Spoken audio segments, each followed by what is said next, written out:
Hi everyone, welcome to Leadership Adventure. I am Marv McCarthy and I'm your host, and I just wanted to take a second to say thanks for joining me today. Leadership Adventure is all about offering insight and inspiration to help empower leaders. So if you happen to be here for the first time, welcome. On Tuesdays we come out with the blog, which is designed for all leaders, and on Thursdays we release the Devo, which is designed for faith-based leaders. So today is a Thursday, February 15th. Wow. Halfway through the month of February already, which means it's time for this week's Devo, which is entitled Farther Up and Farther In. Now, I love C.S. Lewis and J.R.R. Tolkien. They are absolutely two of my favorite authors. Tolkien, of course, is the mastermind behind The Hobbit and the Lord of the Rings trilogy, as well as other supporting works, and people don't know as much about this one, but there's one called the Silmarillion, which is really, really good. And I've read all of them multiple times.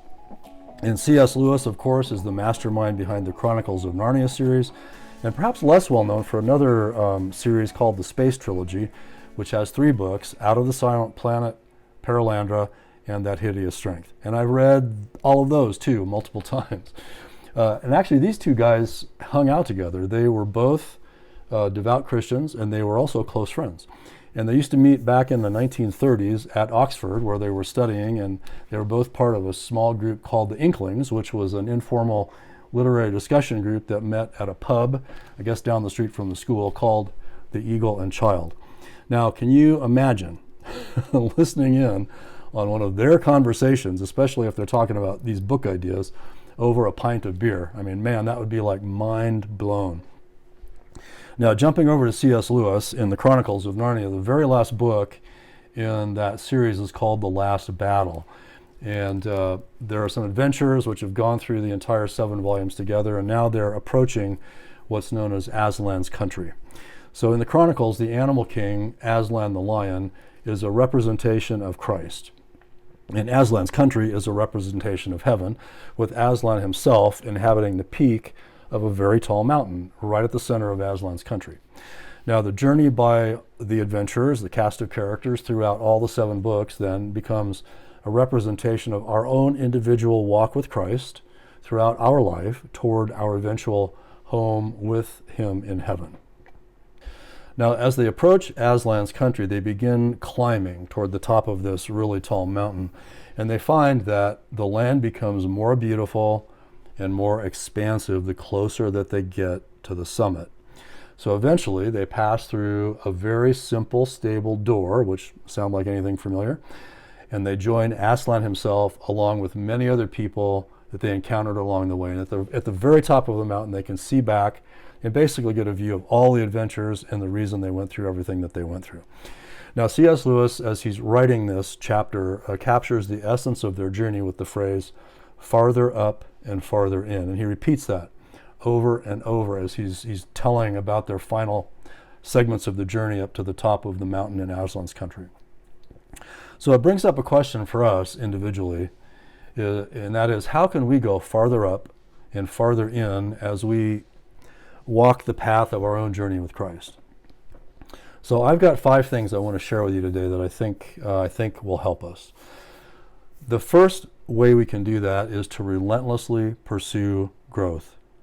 Philippians chapter 3 verses 13 and 14 says, "Brothers, I do not consider that I have made it my own, but one thing I do, forgetting what lies behind and straining forward to what lies ahead, I press on toward the goal for the prize of the upward call of God in Christ Jesus." And I love that language there, straining forward. That's relentless. He's relentlessly straining forward, farther up and farther in. Number 2 is to relentlessly seek God's will. Proverbs 3, 5, and 6, which were my dad's favorite Bible verses. "Trust in the Lord with all your heart, and do not lean on your own understanding. In all your ways acknowledge him, and he will make straight your paths." Farther up and farther in. Number 3, relentlessly thirst after holiness. 1 Peter chapter 1, verses 15 and 16. "But as he who called you is holy, you also be holy in all your conduct, since it is written, you shall be holy, for I am holy. Farther up and farther in. Number 4, relentlessly embrace perseverance. James chapter 1, verse 12. Blessed is the man who remains steadfast under trial, for when he has stood the test, he will receive the crown of life, which God has promised to those who love him. Farther up and farther in. And the final one that I'll share with you today, number 5, relentlessly cling to community. Hebrews chapter 10, verses 24 and 25. And let us consider how to stir up one another to love and good works, not neglecting to meet together, as is the habit of some, but encouraging one another, and all the more as you see the day drawing near. Farther up and farther in. You guys, there's only one way to the summit. Farther up and farther in.